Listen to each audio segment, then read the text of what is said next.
네, 제 화면이 이제 잘 보이시는지 모르겠습니다. 그 채팅창 통해 가지고 제가 여러분들이랑 같이 좀 피드백을 하려고 하니까요. 댓글창에다가 화면 잘 보입니다. 강의 자료 잘 보입니다. 댓글 올려주시면은 제가 마음 놓고 강의 진행할 수 있겠습니다. 자, 저는 단국대학교 치과대학에 근무하고 있는 박정철 교수라고 하고요. 국내 최초의 이제 구글 이노베이터면서 구글 에듀케이터 그룹 사우스 코리아의 리더로 또 활약을 하고 있습니다. 다양한 영역에서 전문성을 가지려고 노력을 하고 있고, 그러다 보니까 오늘은 이제 제 전문 분야가 아닌 치과가 아닌 다른 분야에서 여러분들에게 좀 내용을 나누어 드리게 되었는데요. 사실은 오늘 말씀드릴 내용들이 결과적으로는 저의 강의 메시지와 좀 비슷하기 때문에 그 내용을 좀 설명을 드리겠습니다. 어제 저녁부터 저도 사실 되게 재미있게 관심을 가지고 강의를 잘 들었습니다.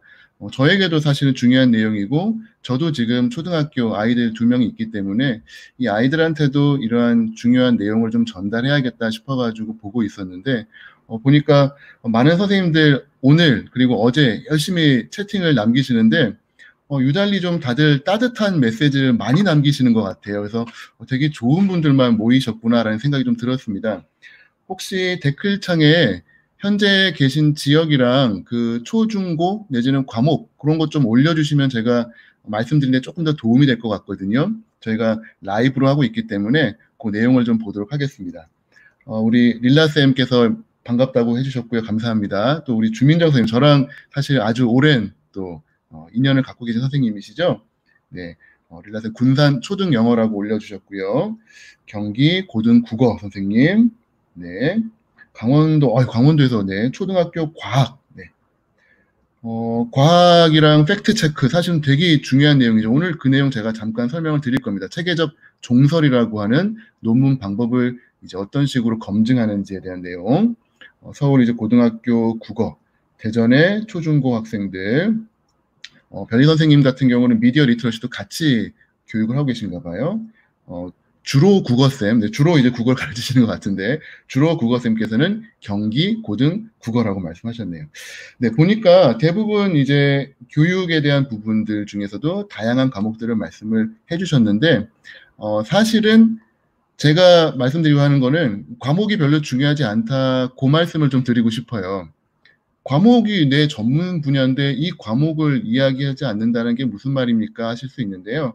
무슨 말이냐 하면 저희들은 결국 평생 계속 새로운 걸 배워서 나눠야 되는 지식 노동자이고 결과적으로는 저와 그리고 여기 영상 보시는 모든 선생님들한테 가장 중요한 능력은 learn to learn. 배우는 것을 배우는 기술이라는 거죠. 오늘까지는 제가 국어를 가르쳤습니다만 당장 내일부터는 미디어 리터러시를 가르쳐야 된다면 어떤 식으로 빨리 배워서 이것을 전달할 것인가. 그걸 배우는 요령이 있어야겠죠. 피터 드러커 선생님의 프로페셔널의 조건이라고 하는 책을 보시면은 이 선생님께서는 무려 70년의 생애 동안 3, 4년의 주기로 계속 새로운 테마를 바꿔가면서 배우셨다는 얘기가 나와요. 일본 그림, 중세 역사, 경제, 법학 3, 4년 주기로 계속 공부를 하고 3, 4년이 끝날 즈음에는 한 권의 책을 쓸 정도로 지식을 축적하신다. 이것이 바로 지식 노동자의 본보기이다. 회의를 했으면 회의록을 남기고 공부를 했으면 책을 써라. 좀 힘든 삶이 될 수도 있긴 하겠습니다만 이게 결국은 저희가 살아야 될 그리고 특히 저희 어린 아이들이 살아야 될 미래의 모습이 아닐까 그런 생각을 하고 있습니다. 따라서 오늘 저희는 이 구글이라고 하는 도구 그리고 제가 오늘 보여드린 많은 도구들을 통해 가지고 팩트 체크를 하고 디지털 트랜스포메이션 시대에 어떤 식으로 교육을 할 것인가에 대해서 그런 내용들을 좀 설명을 드리려고 해요. 기본적인 내용을 좀 말씀을 드리고 본격적인 강의로 시작을 들어가겠습니다. 강의 주제를 좀 바꾸선 되게 고민을 많이 했었어요. 왜 가짜 뉴스에 우리는 귀가 쫑긋하는 걸까? 누가 무슨 얘기를 했는데 말도 안 돼. 그러고 넘길 수도 있는데 유달리 가짜 뉴스에는 귀가 쫑긋하거든요. 곰곰이 생각을 해보니까 저는 우리나라 국민들한테는 이게 문제인 것 같아요. 이 가짜 뉴스가 네이버에 안 나왔거든요. 이거 완전 특급 정보인데 야, 이거 진짜 완전 꿀팁이구나라고 생각을 한다는 거예요. 네이버에 올라올 정도면 전 세계 모든 사람들이 이제 다 보는 정보가 되는 거니까 이게 네이버에 안 올라오고 카톡으로 받았다? 이거 완전 고급 정보 내지는 찌라시가 되는 거죠. 아마 직장에서 학교에서 다들 비슷한 상황일 겁니다. 점심시간 식사를 하는데 누군가 이야기를 해요. 야, 누구누구가 어제 뭐 했대? 오, 그거 나도 봤어! 라고 이야기를 하는 순간 갑자기 다 뜨끔하는 거죠. 찾은 내용은 네, 모두가 갑자기 뜨끔하는 겁니다. 왜냐하면 나도 그거 봤으니까. 40대 이상의 선생님들한테 어디에서 주로 정보를 검색하세요? 여쭤봤더니 1위가 네이버입니다. 요즘 어린이들한테는 어디서 검색해요? 라고 하면은 놀랍게도 유튜브에서 검색을 해요. 남학생들은 뭘 검색할까요? 네, 게임 잘하는 법. 여학생들은 뭘 검색할까요? 네, 화장 잘하는 법. 여학생들, 남학생들 할 거 없이 모르는 게 있으면 어른에게 물어보기 전에 유튜브에다가 how to 영상을 검색을 합니다. 이제는 네이버에서 블로그를 통해 가지고 보는 시대는 지난 거죠.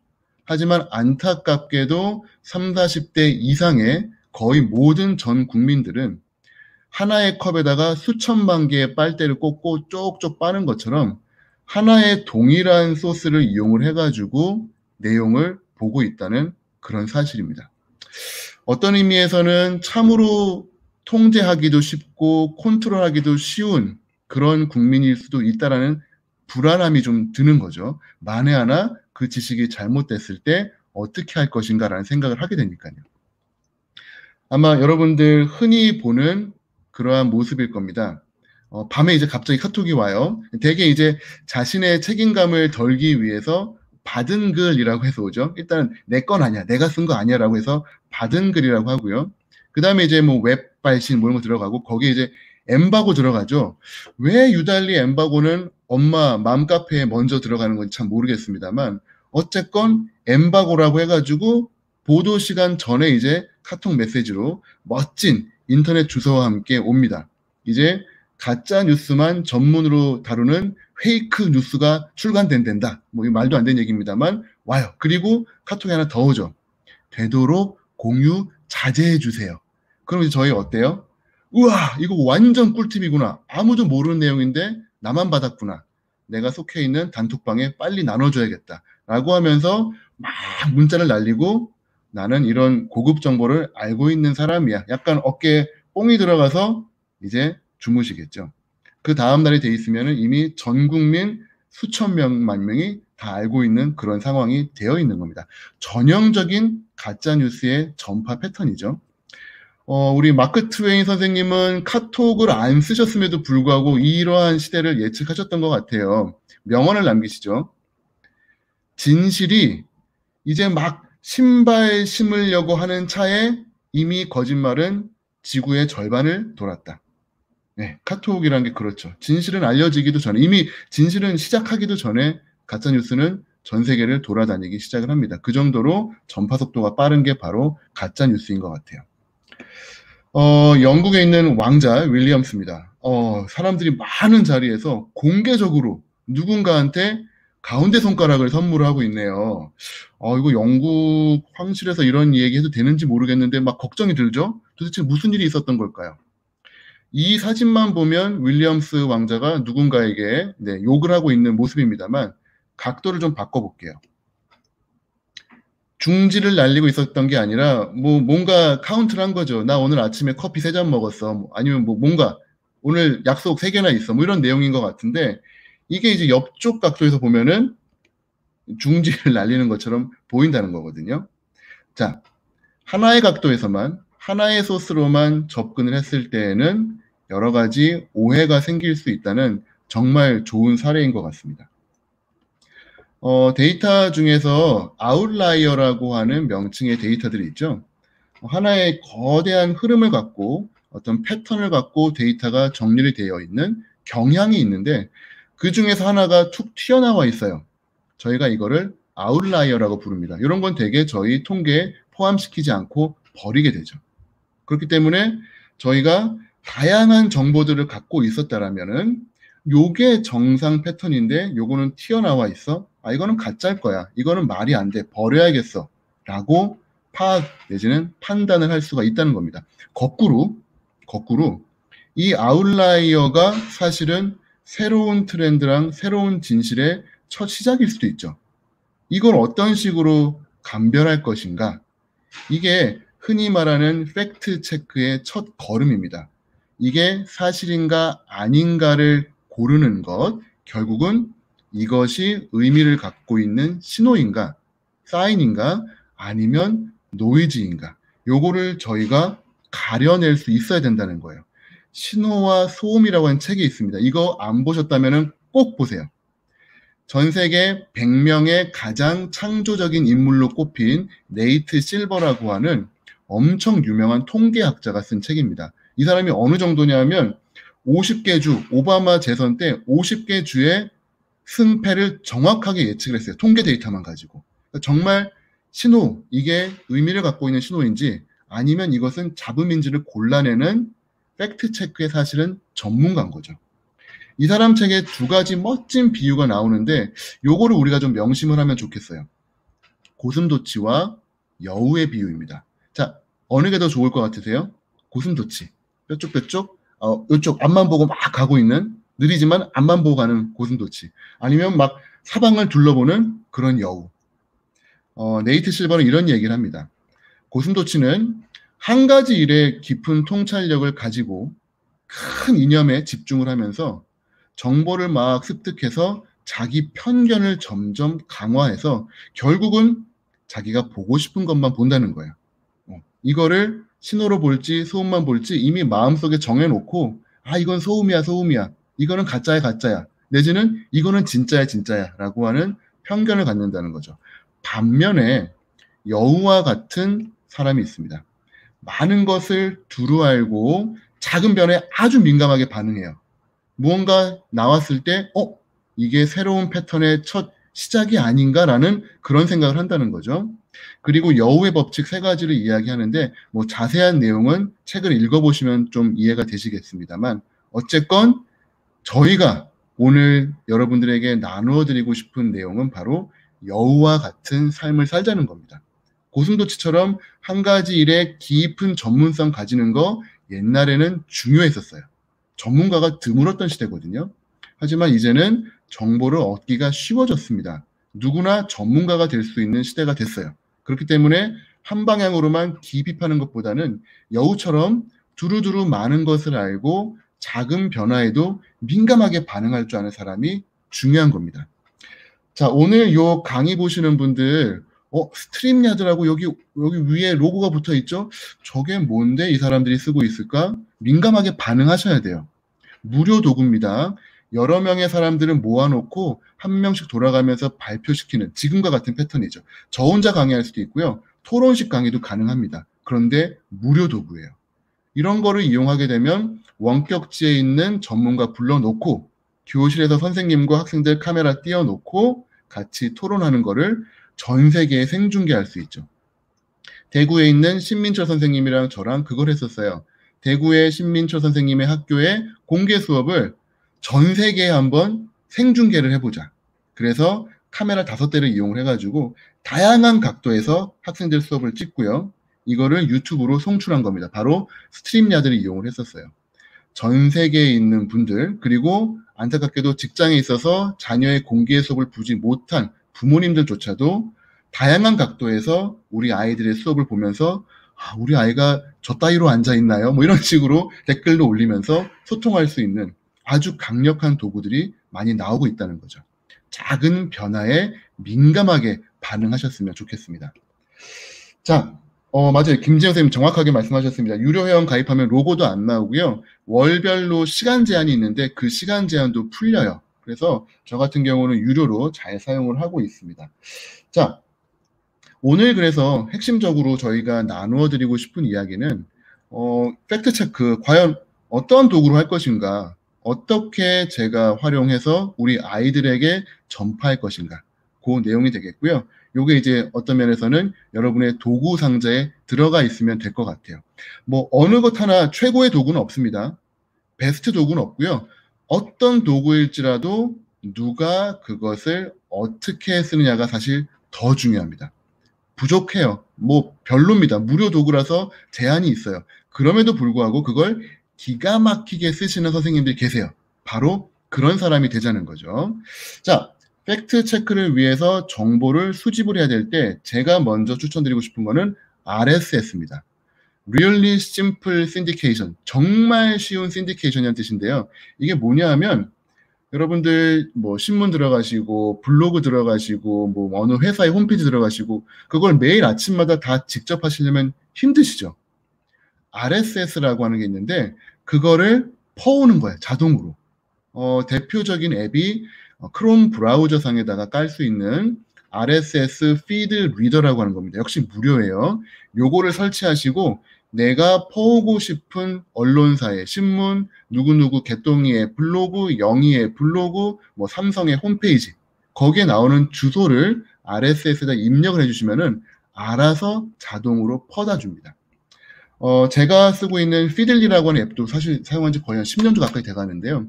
제가 보고 있는 내용들이 보시면은 뭐 저는 IT를 좋아하기 때문에 IT 기사들도 있고요. 뭐 누구누구의 블로그도 있고요. 언론 뭐 조사도 있고 서울시 블로그도 있고 뭐 사진 찍으시는 분의 블로그 있고 제가 이거 매일 아침 다 들어가려면 되게 힘들잖아요. 그렇죠? 리스트로 쫙 오는 거예요. 간단한 요약문이랑 보고 이거 중요한데 해서 보면 넘어가죠. 그쪽 사이트로 가서 보시고 다시 돌아오세요. 아침에 출근길에 한 30분 정도만 피들리로 쭉 훑으셔도 어마어마한 신호와 노이즈가 감별이 됩니다. 재밌게도 제가 구독하는 영문 사이트들이 있어요. 보시면 내용도 물론 깁니다만 제목만 보셔도 되는데 그게 그 다음날 한국 언론사에 등장을 해요. 너무 재밌어요. 영문으로 나온 기사들이 하루 정도 거쳐서 번역이 된 다음에 한글로 나오는데 저희는 이미 어제부터 봤기 때문에 이거 이 기자가 조금 잘못 왜곡했는데 이거 그냥 대충 번역해오다가 틀렸구나 이런 것들이 보이기 시작을 해요. 결과적으로는 하나의 정보만 가지고 보고 있으면은 이게 아웃라이어인지 아니면 신호인지 알 수가 없습니다만 수많은 데이터를 보다 보면은 이게 신호인지 소음인지 보이기 시작하는 것 같아요. 이러한 도구들 사용하기 조금 어렵다는 이런 새로운 도구 어려워하시는 분들은 구글은 쓰시죠? 네, 구글 쓰시는 거예요. 구글 지메일 계정 하나 만드시고요. google.com 들어가셔서 alert, 한국말로는 알림이라고 되어 있습니다. 이거 한번 사용해 보세요. 이거 정말로 좋습니다. 구글 alert S가 들어갑니다. alert에 들어가시면은 일단은 자기 이름 검색이 돼요. 웹 세상의 나에 대한 기사가 혹시 있나? 그걸 검색해 주는 거예요. 저도 부끄럽습니다만 박정철 교수 정보 받아보고 있어요. 왜냐하면 기분 좋잖아요. 그렇죠? 이렇게 해서 저에 대한 내용이 올라오지 않았는지를 보고요. 거기에다가 저의 관심 분야를 입력을 합니다. 오늘 예를 들어서 저희 테마는 가짜뉴스죠. 가짜뉴스 입력해 보니까 일단 쫙 나와요. 뉴스, 블로그, 회사 홈페이지 등등에서 가짜뉴스라는 키워드가 나오면 쫙 걸러줍니다. 이 중에서 옵션을 누르시게 되면은 하루에 한 번 이하로 할지, 올라올 때마다 바로 받을지, 출처를 블로그로 제한할지, 뉴스로 제한할지, 언어를 한국어, 영어, 다른 언어도 다 받을지, 뭐 우수한 검색 결과만 볼지, 뭐든지 필터링을 한 다음에 OK를 누르시면 어떤 일이 생기느냐. 제가 받는 알림이 3개가 된 거예요. 가짜뉴스, 페이크뉴스, 미디어 리터러시. 이렇게 해놓고 주무세요. 네, 푹 주무십니다. 그 다음날 아침에 이메일이 와 있어요. 구글 얼러츠에서 3가지로 왔죠. 미디어 리터러시, 가짜뉴스, 페이크뉴스. 제가 미디어 리터러시 한번 눌러봤어요. 했더니만 어제 동아대에서 미디어 리터러시 프로그램 지원 사업이 나왔대요. 이거 부산일보 안 들어가셨으면 모르셨겠지만 구글이 검색을 해서 알려주시는 겁니다. 경기시청자 미디어센터에서 업무협약 연구소가 만들어졌네요. 슬기로운 미디어 생활, 재밌어 보여요. 이런 것들 검색 굳이 안 하셔도 이제는 이메일 하면서 차곡차곡 매일 아침마다 받아보실 수가 있는 거죠. 정말로 압도적인 컨텐츠, 지식을 여러분들이 손쉽게 받아보실 수가 있을 겁니다. 아까 주로 국어 선생님께서 줌이랑 스트림야드 차이점 말씀하셨는데 줌은 화상회의를 목적으로 하고 있기 때문에 좀 더 기능이 많습니다. 그리고 일방향 송출보다는 화상 회의가 목적이고요. 스트림야드는 스트리밍이 목적이에요. 그래서 사람들의 댓글들을 위로 쏘아준다거나 사람들과 소통하는 거에 좀 더 최적화가 돼 있다는 차이가 있습니다. 자, 중간중간에 질문 있으시면 올려주시면 제가 바로바로 발견하고 답변 드릴 거예요. 네, 구글 얼러츠 주민정 선생님 우와 해주셨고요. 김현숙 선생님 구글 얼러츠 지금 바로 세팅하세요. 관심 있는 내용들 뭐 부동산 주식 관심 분야 다 넣으세요. 심지어는 뭐 다이어트 정보들 어떤 키워드든지 간에 다 찾아서 매일매일 보내줍니다. 너무너무 편해요. 자, 두 번째 도구입니다. 시스테마틱 리뷰라고 하는 건데요. 제가 쓰는 도구예요. 체계적 종설. 네. 저는 이제 의료인으로서 뭐 의과, 치과에서 가장 많이 이제 논문을 써야 되는 그런 학교에 있다 보니까 논문 연구를 많이 하게 되는데 많은 경우는 단순한 연구를 합니다. 뭐 이 환자한테 임플란트를 심었을 때 심는 힘이 몇 프로 증가했는가. 요거를 이제 보는 단편적인 연구들을 많이 하는데요. 이런 연구들은 사실은 지식의 에비던스 레벨이라고 하는 것 중에서 되게 낮습니다. 여러분 재밌게도 에비던스 레벨 피라미드에서 가장 낮은 게 뭔지 아세요? 가장 낮은 레벨이 엑스퍼트 어피니언입니다. 전문가 의견이에요. 전문가가 쓰면은 되게 에비던스가 높아야 되잖아요. 학술적으로는 가장 낮게 봅니다. 그러니까 지 마음대로 일기라고 생각하는 거죠. 아 그래 네가 전문가긴 한데 근거가 없잖아. 네 생각이잖아. 그런 거고요. 그게 이제 조금씩 올라가면서 이제 거의 높은 걸로 인정해 주는 게 무작위 비교 대조군 연구입니다. 이 환자한테는 약을 먹이고 이 환자한테는 약을 안 먹이고 지켜보고 나서 비교하는 거죠. 그것보다 가장 높은 데 있는 가장 궁극의 에비던스 레벨을 체계적 종설이라고 해요. 시스테마틱한 리뷰라고 합니다. 체계적 종설은 결과적으로 좋은 질문으로부터 시작을 합니다. 아스피린을 먹으면 정말로 열이 내릴까? 그런 생각을 하는 거죠. 자, 그러면은 이 문장을 가지고 검색을 웹에서 시작을 할 때 아스피린으로 검색을 해요. 상품명으로 검색을 할 수도 있고요. 아세틸살리세이트 애시드라고 하는 성분명으로 검색할 수도 있어요. 열을 히트라고 할 수도 있고 피버라고 할 수도 있고 뭐 염증이라고 표현할 수도 있고 되게 다양한 가능성들이 있죠. 그 모든 가능성들을 and, or, 빼고 막 이런 식으로 해가지고 아주 복잡한 그러니까 정말 좋은 검색어를 만들어내는 것부터 시작을 합니다. 여러분 구글과 네이버에서 검색할 때에도 정말 좋은 질문을 던져야 좋은 답을 찾아내실 수가 있어요. 학생들 검색도 마찬가지입니다. 자, 여러분 요거 팩트 체크 해볼까 하면 애들 정말 질문 수준만 봐도 답이 도통 안 나오는 것들 많이 나와요. 하지만 질문만 잘 던져도 훨씬 더 확률상으로 높은 좋은 정보들이 나오게 되죠. 이러한 방법으로 검색을 합니다. 그 다음에 검색을 하면은 대략 수천, 수만 편의 논문들이 나오게 돼요. 이걸 가지고 저희가 뭐 하냐 하면 핸드 서치를 합니다. 정말로 하나하나 손으로 이제 보는 거예요. 야, 이거는 동물 연구니까 사람이랑 관계없네. 제끼고. 자, 이건 보니까 연구는 연구인데 실제 논문에 퍼블리시한 게 아니라 어디 학회 포스터로 대충 낸 거네. 이거 버리고. 이런 식으로 하면서 퀄리티를 다 추려냅니다. 논문 중에 그레이 리터처라고 해서 회색 논문들이 있어요. 이건 뭐냐면 학술지에 실린 게 아니라 약간은 상업성을 갖고 있는 그런 잡지들이 있거든요. 거기에 냈다거나 아니면은 석박사 논문으로 냈는데 이게 이제 웹에 올라가 있는 것도 검색이 돼요. 그러면 이거는 제가 직접 보고 감별을 해야 되죠. 이런 식으로 손으로 다 봅니다. 그 다음에 좀 추려졌어요. 그 다음부터는 퀄리티의 어세스먼트로 들어갑니다. 우선 이 논문이 피어 리뷰지에 실렸는가가 제일 중요해요. 피어 리뷰는 뭐냐 하면 동료 검증입니다. 저희가 논문을 내면 출판사에서 논문 내세요 라고 도장 찍어주는 게 아니라 그 분야의 전문가들 4명 내지는 5명한테 논문을 줘요. 그럼 그 리뷰어가 이거 내가 전문가니까 하면서 막 난도질 해줍니다.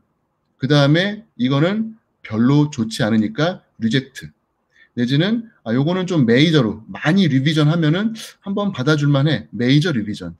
이거는 좀만 고치면 되겠어요. 마이너 리비전. 내지는 이거 정말 좋은 논문입니다. 바로 accept. 지금 뭐 네이처랑 사이언스에 나가는 여러 가지 코로나 관련된 논문들 중에 바로 accept 되는 것들은 피어 리뷰 보고 바로 accept, 내지는 심지어 편집장이 보고 이건 정말 좋은 논문이다, 잘 썼다라고 하면 바로 accept를 주기도 하죠. 그 다음에 논문지가 학회지인지, 학회를 대표하고 있는 전문 논문 저널지인지, 그 다음에 이 연구가 무작위 대조로 되고 있는지 등등을 통해 가지고 셀렉션은 잘했는지, 퍼포먼스는 잘했는지, 어트리션, 디텍션 잘했는지를 감별을 해서 체계적으로 분석을 합니다.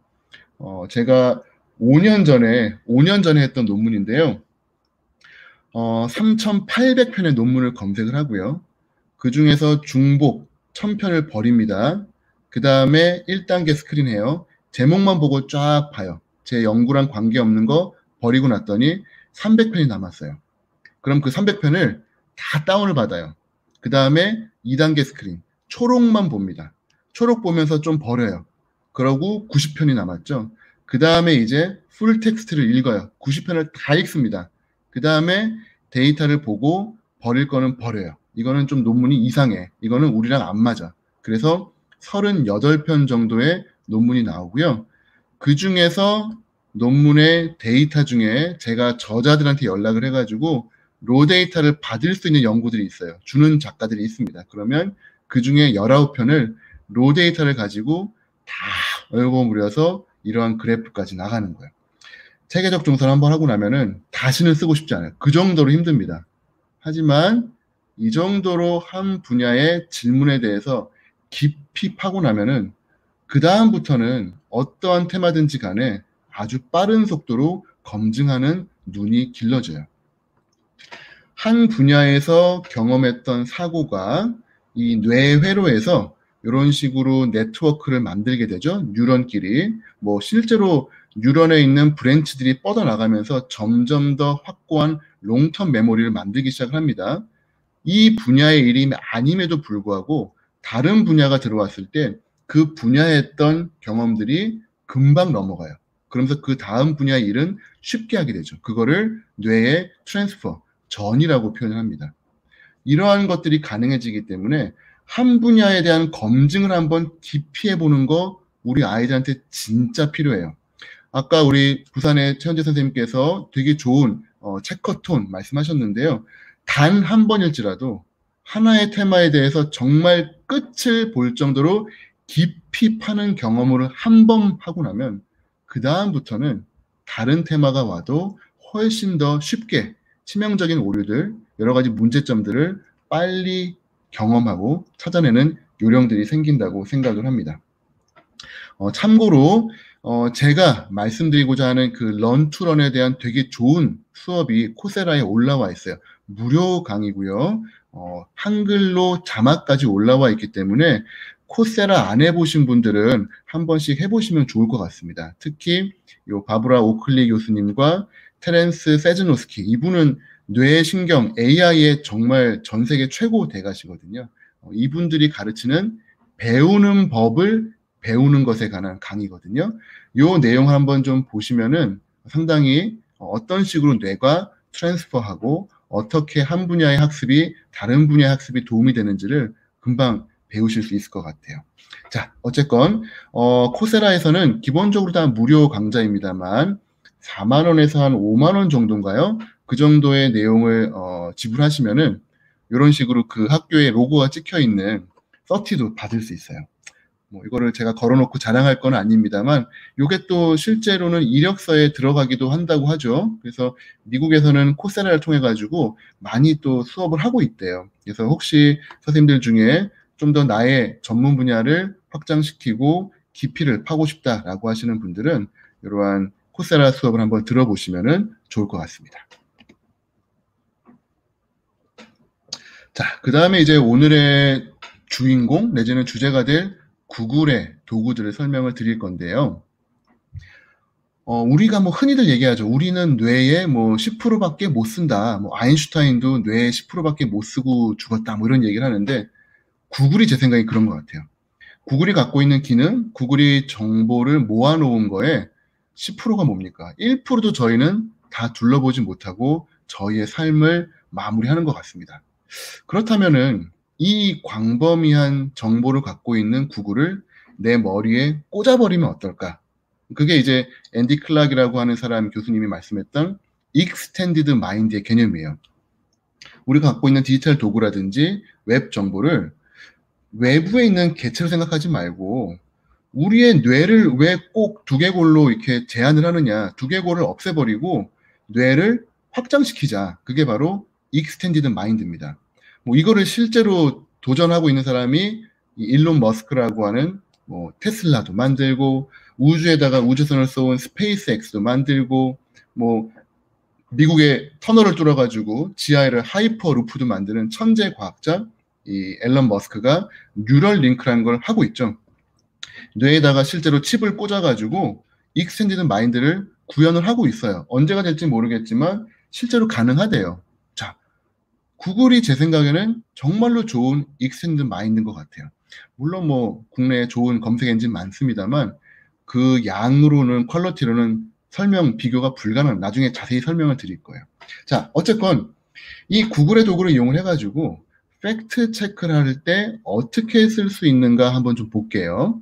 자, 구글 들어가서 혹시 지금 데스크탑 같이 쓰시는 분들은 실습을 좀 같이 해보시면 더 좋을 것 같습니다. 자, google.com 내지는 google.co.kr로 해보시면 좋을 것 같아요. 자, google.com에 들어가셔서 한번 저는 페이크 뉴스를 한번 검색을 해봤습니다. 검색을 하면 먼저 웹 정보가 검색이 되고요. 그 다음에 이제 상단에 이미지를 클릭을 하시게 되면 페이크 뉴스라는 제목으로 검색되는 이미지들이 쭉 나오게 돼요. 자, 이렇게 해서 쭉 스크롤 하다가 좋은 그림이 나왔습니다. 클릭을 한번 해보세요. 클릭을 하시게 되면은 이 화면 구성이 양단으로 나뉘게 됩니다. 오른쪽에 그 클릭한 이미지에 관련된 정보, 웹 링크, 이미지 사이즈, 자세한 정보들이 제시가 되죠. 자, 이 그림이 어디에서 나온 거고 어떤 그림인지에 대해서 정보를 볼 수가 있어요. 우리 아이들이 어떤 그림을 갖고 있는데 다운받은 그림이 있는데 이 그림의 출처가 궁금하다. 도대체 원본은 어디서 나왔을까? 이거를 구글에서 검색할 수 있어요. 어떻게 해요? 구글은 글자만 입력이 되잖아요. 네, 글자만 검색이 되는 게 맞기는 한데요. 놀랍게도 이미지를 드래그 해가지고 검색창에다가 떨어뜨리시면은 이미지 검색도 돼요. 그러니까 바탕화면에 있는 그림을 드래그해서 찾은 내용은 네, 검색 화면에다가 드랍해도 되시고요. 지금 보시는 것처럼 오른쪽 아래에 있는 그림을 그냥 끌고 클릭해서 드래그해서 드랍하셔도 검색이 됩니다. 자, 지금 보시는 이 그림 한번 검색을 해보도록 할게요. 보니까 1280에 640의 그림으로 요거는 사이콜로지 오브 페이크 뉴스라는 거에서 아마도 처음 나온 것 같다라고 쭉 검색이 됩니다. 자, 이게 그러면 내가 어디서 퍼오긴 했지만 사실은 여기에서 시작이 된 거구나. 아래 보니까 이미지가 유사한 것들이 검색돼서 나오는데 보니까 이 사람 눈만 잘려 있는 그림인 줄 알았는데 사실은 이마도 있는 그림이네요. 원본 그림은 사실은 저기가 아니라 저 아래 그림인 거예요. 네, 이런 식으로 해가지고 이미지에 대한 검증이 가능합니다. 뭐 예를 들어서 제가 코로나 때문에 어떠해요. 저는 여기에 나와 있는데 사람들이 막 쓰러져 있습니다. 하는 것들 그림 긁어서 떨어뜨리시거나 하시면은 그 유사한 그림을 찾아가지고 최초에 어디에서 나왔는지 검증 가능할 거예요. 우리 학생들과 함께 이미지의 소스 검색하는 거 해보시면 좋을 것 같고요. 그림을 검색하다 보면 이 그림 너무 중요한데 나는 분명히 까먹을 거야 하는 그런 경우도 정말 많으시죠. 다들 바쁘시다 보니까. 그래서 그러한 경우에는 그림을 좀 다운을 받아가지고 보관하시면 조금 더 좋은데요. 뭐 우클릭해서 다운받으시는 방법도 물론 있습니다만 손쉽게 구글 드라이브에다 올려놓고 저장하시는 방법이 있어요. 오늘 소개하는 두 번째 크롬 익스텐션입니다. 크롬 브라우저에다 설치를 하는 거고요. 이름은 Save to Google Drive라고 하는 구글 드라이브 팀이 실제로 만든 익스텐션이 되겠습니다. 요거를 아주 간단하게 설치를 하시게 되면 여러분이 사용하는 크롬 브라우저 오른쪽 위에 작은 버튼이 만들어져요. 그리고 웹에서 검색을 하시는 중간중간에 이 그림 되게 좋은데? 라고 우클릭을 하시면은 아까 전에는 없었던 기능인데 오른쪽 아래에 구글 드라이브의 저장이라고 하는 링크가 새로 생깁니다. 링크로 저장하실 수도 있고 이미지로 다운받으실 수도 있어요. 어쨌건 간에 이 그림 내가 좀 보관해야겠어 라고 할 때는 다운받으시고 데스크탑에서 다시 구글 드라이브 올리는 번거로움 없이 그냥 바로 구글 드라이브로 저장도 가능하세요. 자, 굳이 저장하기가 좀 번거롭다 하시는 분들은 구글에 컬렉션 기능이 있습니다. 예를 들어서 뭐라고 할까요? 뭐 좋은 부동산들을 많이 봤어요. 근데 굳이 막 그 집 정보를 다운받을 필요 없이 내가 본 집들 좀 찜만 체크만 해놓고 싶다 내지는 뭐 북마크하고 싶다 그럴 경우 있죠. 하지만 그림은 어떻게 북마크를 해요? 그림을 북마크할 수가 없잖아요. 그렇죠? 그래서 아까 보여드린 그 검색 화면에서 오른쪽에 아래에 보시면은 작은 북마크 버튼이 있습니다. 이게 바로 그림을 북마크하는 기능이에요. 클릭 한번 해볼까요? 클릭하시면은 색깔이 바뀌고요. 이 클릭해 놓은 그림들은 어디서 찾느냐? 이 위에 보시면은 컬렉션이라고 되어 있죠. 요 컬렉션즈에 들어가셔서 나중에 다 보실 수가 있어요. 어떻게 접근하나요? 오른쪽에 3점 버튼 누르시면은 컬렉션즈라는 게 나와요. 클릭해 놓고 내가 페이크 뉴스만 한번 그림 쫙 보고 나중에 발표 자료를 써야지. 그리고 클릭 해가지고 컬렉션을 모아요. 그 다음에 컬렉션즈에 들어가시게 되면은 여러분들이 클릭해 놓은 그림들이 그 원본 링크와 함께 하나의 거대 컬렉션으로 모아져 있습니다. 주소는 google.com/collection 이런 데 들어가시면은 여러분이 검색했던 favorite 이미지도 있고요.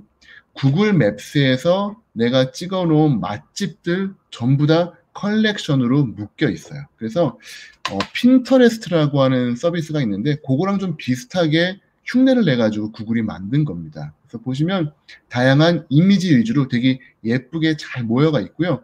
요거를 또 공유할 수 있어요.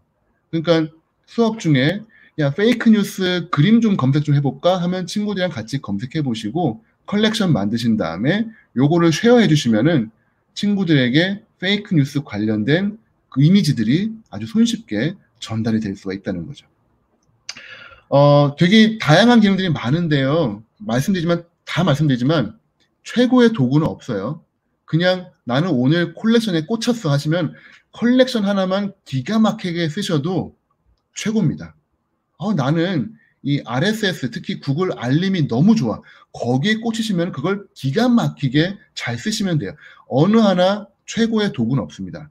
오로지 어떤 도구든지 간에 누가 그걸 잘 쓰느냐, 어떻게 이걸 잘 쓰냐, 그게 제일 중요한 거예요. 컬렉션이건 알림이건 한건 기가 막히게 한번 잘 써보시면 좋을 것 같습니다. 요게 이제 이미지 검색이에요. 저 같은 경우는 구글 이미지 검색 정말 잘 활용을 하고 있습니다. 자, 두 번째, 옴니박스라는 게 있어요. 옴니박스. 이게 뭘까요? 옴니라고 하는 거는 뭐 여러 가지 기능이 여러 가지 합해져 있는 다양한 옴니버스 뭐 그런 뜻이죠. 박스는 박스고요. 저희 네이버 검색할 때 항상 저희가 녹색 창이라고 표현을 하죠. 구글 검색창 안에 있는 검색창 내지는 브라우저 위에 있는 검색창을 구글에서는 옴니박스라고 부릅니다. 왜냐하면은 단순하게 검색 키워드만 검색하는 게 아니라 놀라운 기능들이 엄청 많이 들어가 있어요. 저희 단위 환산하려면 어떻게 하세요? 환율 찾으려면 어떻게 하세요? 뭐 외환은행 들어가시나요? 시차 어떻게 하세요? 뭐 전 세계 시계 뭐 다 들어가시나요? 그럴 필요 없어요. 그냥 구글 검색 옴니박스에다가 그거를 입력하면 바로 그 기능이 나오는 겁니다. 오늘 되게 많습니다만 몇 가지 사례만 보여드릴게요. 제가 좋아하는 거. 학생들이랑 시험 봐야 돼요. 근데 학생들 그 전체 프레젠테이션 화면에다가 타이머 띄워놓으면 이 교실에 있는 시간보다 훨씬 더 잘 보이잖아요. 그쵸? 그거 이제 뭐 네이버 들어가서 치고 하셔도 되지만 타이머나 스톱워치가 옴니박스 검색하시면 바로 나옵니다. 한글, 영어, 타이머 치시거나 스톱워치 치시면 이렇게 창이 바로 나와요.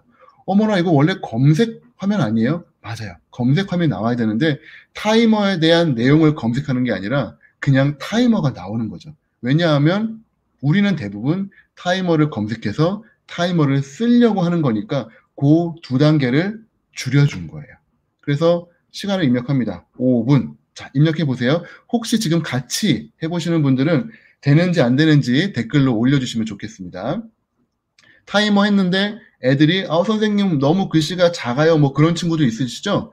오른쪽 아래에 격자 무늬 모양 있거든요. 요거 클릭하시면은 전체 화면으로 바뀌어요. 그러면은 어머나 4분 48초밖에 안 남았는데 열심히 공부를 할 수가 있겠죠. 자, 두 번째 계산기입니다. 계산기. 계산기 그냥 구글 검색창에다 입력하시면은 뭐 계산기가 있는 홈페이지로 넘어가는 게 아니라 그냥 계산기가 바로 빵 나와요. 공학용 계산기가 바로 나옵니다. 여기다가 클릭 내지는 숫자 입력하시면 바로 나와요. 만일에 지금 별리 선생님 안 나온다고 하셨는데 한국 홈페이지에서는 안 나오실 수도 있어요. 그럴 경우에는 영어로 치시거나 하시면은 훨씬 잘 나오고, 만일에 한국으로 지역이 잡혀서 그러신 경우에는 구글 전체 검색하면 하단에 사우스 코리아를 뭐 가까운 나라, 재팬이나 뭐 이런 걸로 바꾸시면은 또 잘 되는 기능들이 있습니다. 국내에서 막혀 있는 기능일 수 있어요. 자, 타이머는 안 되신다는 분이 좀 있었고요. 자, 그러면 계산기 한번 해보실까요? 계산기.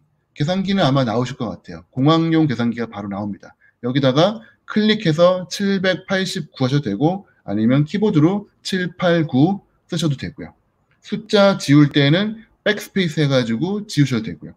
네, 김지영 선생님, 장선 선생님은 잘 되신다고 했습니다. 아마 브라우저나 그런 거에 따라서 조금씩 달라지실 수 있어요. 말씀드렸죠. 완벽한 도구는 없어요. 네, 완벽하지 않으면은 완벽하게 잘 쓰시면 되는 겁니다. 나는 스마트폰에서 되더라 그러면 스마트폰에 쓰시면 되는 거죠. 네, 무언가 여러분의 환경에 맞는 최적화된 방법을 찾으셨으면 좋겠습니다. 자, 요거는 뭐냐면은 환율, 단위, 영어 사전이에요. 이거 옮겨가고 하면 귀찮잖아요. 그쵸? 옴니박스 안에다가 바로 그냥 입력하는 거예요. 1000 US 달러라고 이미 치려고 하는 순간 구글이 너 혹시 이거 환율 하려는 거 아니야? 라고 검색 제안을 해주죠. 너무 신기해요. 1000 US 달러 to 코리안 클릭하면은 이게 그날의 환율에 맞게 돈으로 환산이 되고요. 단위 1000m to, 이거 이제 영어로 하시는 게 더 잘 됩니다. 1000m to 마일 치면 바로 이게 몇 마일인지, 킬로그램 to 파운드 뭐 그런 식으로, 뭐 cc to 제곱 세제곱미터 뭐 이런 식으로 하면은 바로 단위 환산이 되고요. 영어 단어 어려운 거 있으시면 영어 단어 입력해 보세요. 그러면 영어 단어에 바로 직관적인 설명도 나옵니다. 심지어는 얼마 전부터는 영어 발음이 어렵잖아요. 발음하는 법까지, 입술 모양까지 나오기 시작했어요. 되게 재밌습니다.